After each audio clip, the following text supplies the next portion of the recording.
Hi everyone, the Penguin Chef here. Today I'm going to show you how to make pastitsio. There's a lot of different ways to pronounce it apparently, but however you say it, it's basically a Greek lasagna. First things first, let's take a look at our ingredients. Now might be a good time to pause the video so you can copy down these ingredients, or take a screenshot on your phone or mobile device to help you with your shopping list. So a little while ago, I actually boiled up a half a pound of elbow macaroni following the instructions on the package. Then when draining, I made sure not to rinse it. So I'm going to start just by chopping up one whole onion. And that's basically all the prep there is for this. I'm just going to put this in a bowl. We're going to go over to the stove.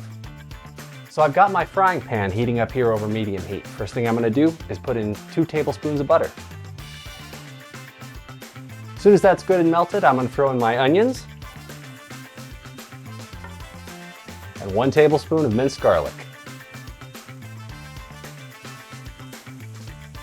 So this is starting to turn nice and golden. It's getting a little translucent. So now is the time for us to add our ground beef. Got 1 pound of ground beef. We want to stir it constantly until it's brown so that it gets that nice aspect of very smooth, very small pieces. You don't want to have chunks when you're trying to make sauce. At least I don't. Now it's starting to get that texture we want. There's still a little pink in there, so we'll just keep going. That's looking really good now. So to this we're going to add our 2 cans of tomato sauce, 1 teaspoon of salt, and 1 teaspoon of our ground cinnamon.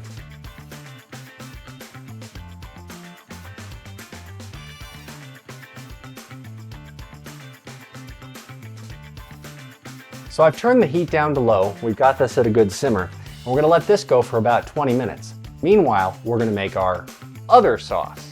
So I've got a medium saucepan here over medium heat. I've got 3 tablespoons of butter. We're going to melt that and make a roux. In case you don't know, a roux is made by melting butter and mixing it with flour. Butter looks pretty well melted. We're going to go ahead and add 3 tablespoons of all-purpose flour.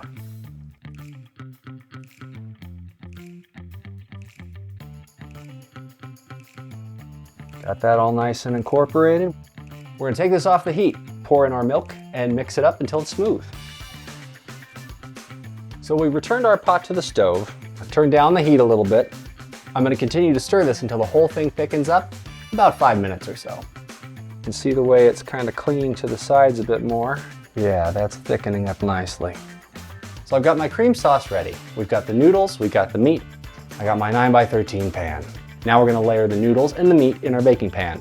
First thing, I'm just going to dab in a little bit into the sauce where some of the oils are, and I'm going to give a little rub across the bottom of my pan. So we're going to take about half of the elbow macaroni and we're going to create an even layer on the bottom of the pan.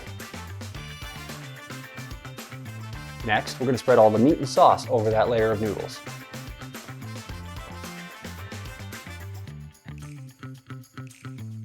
Now we're going to top that with the rest of these noodles. Noodle down.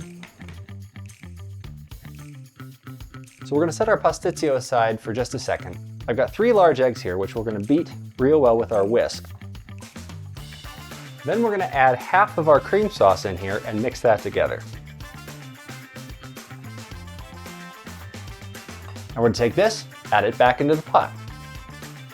And we're going to mix it until it is smooth and well blended. All right, that looks good. Now that we've got this all mixed together, we're going to add some spices.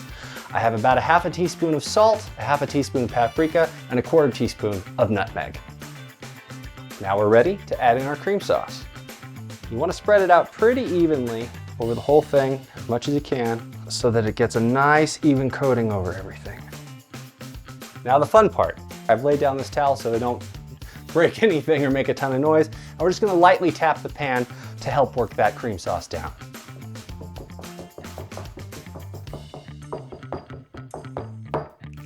Checking the sides, it looks pretty good. All right, this is ready to go. We can preheat our oven to 350.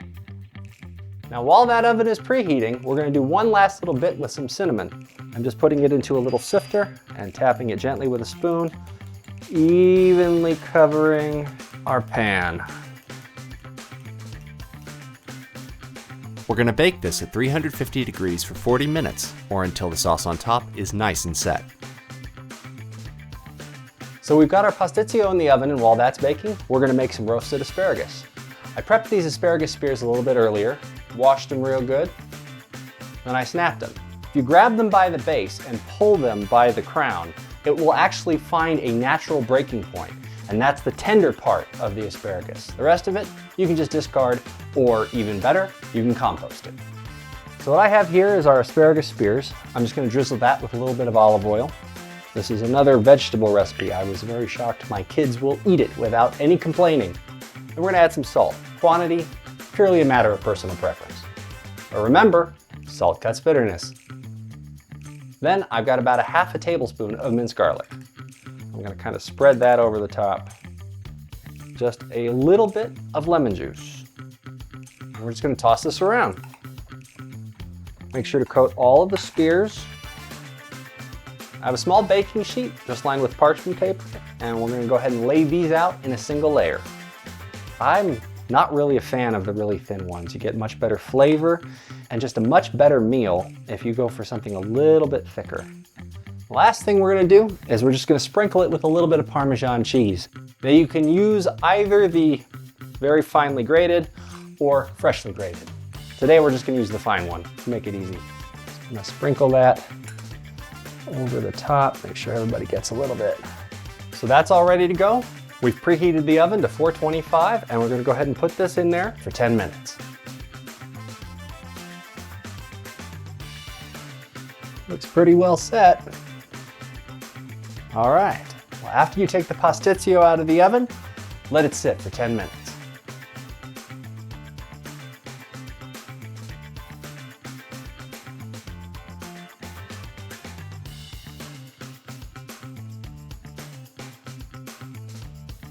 There we have it, pastitsio and some fresh roasted asparagus straight out of the oven and some olives just for fun. Hey, thanks for watching. I hope you enjoyed what you saw, and hopefully you'll get to enjoy this recipe yourselves. Until next time.